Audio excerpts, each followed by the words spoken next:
Hey everyone, this is our third FAQ video on hypnotic age regression. We already did a 6-video series on how hypnotic age regression to cause works, but now we're answering some questions in this little FAQ series. And in this one, Mike, I'd like to know, because everyone wants to know, people ask this, what is the difference between doing hypnotic regression and then having the hypnotic phenomenon of hypermnesia? Okay, well, this is a good point.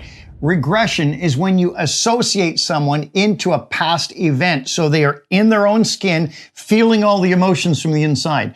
Hypermnesia is when their memory is enhanced, so they can remember seeing different things, where they left an object, whatever, a wedding ring they've lost, whatever it is.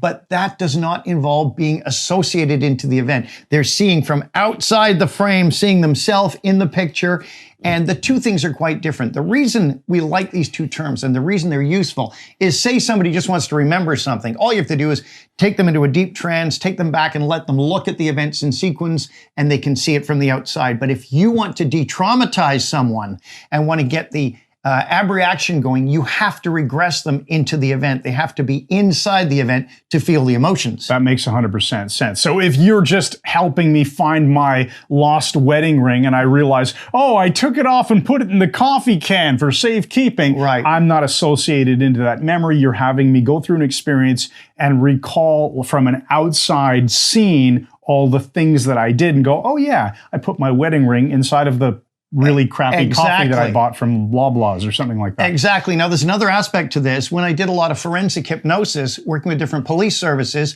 initially, I used to regress people to the event when I was working with witnesses. But then you're in danger of paramnesia, which is false memory syndrome.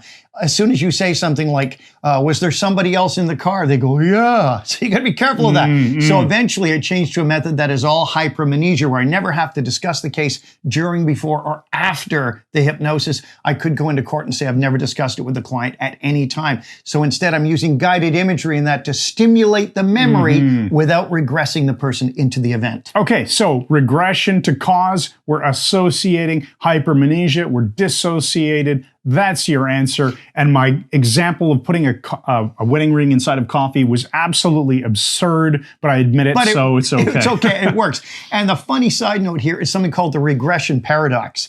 If you regress someone to an earlier age, 4 years old or whatever, and they write the same as when they were 4, and they show all these signs of being 4 years old, the interesting thing is they can't be hypnotized because you've regressed them to before they even met you. Ooh, something to think about. There we go. All right, thanks again, and we'll see you in the next video. This has been number 3 of our FAQ series. Make sure you subscribe to our YouTube channel, ring the bell. I'll do it too, thank you. All right, and check the links in the description, because we have wonderful hypnosis training inside of the Mike Mandel Hypnosis Academy. You can start with a free trial.